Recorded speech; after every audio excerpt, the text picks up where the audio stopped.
Into enkulu ekhulunyiweyo ngizwileyo ukuthi abantu kabalathemba ukuthi ekhaya kuchintshile ngoba abantu abangenileyo yiba kade bevele bekhona, yiba kade bevele bebakhulu bangakhona kade bezenza izinto zonke esizisolayo.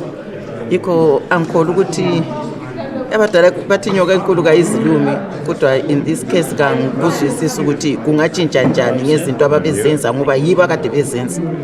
Ubufisa ukuthi khona okungabe kukhulunywe lapha okungathathwa sibili kulungiswe eleZimbabwe kungabe kuyini? Into yokuqala mina in my heart ukuthi kabalungisa into yeGugu Round ngoba abantu we really lost.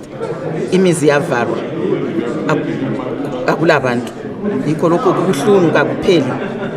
If they can sort out that one and then we see how abantu bangahamba phambili ngendlela yangakhona.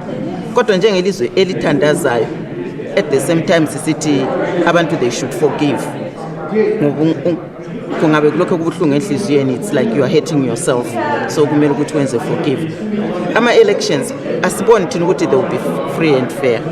Akwenzakala eZimbabwe, it has never happened, so akusoze kwenzakala manje i-change yangakhona where is it?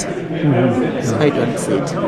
Yeah, so ke ungathi wena ubona ukuthi ungalungiswa namhlanje eZimbabwe vele kuyini?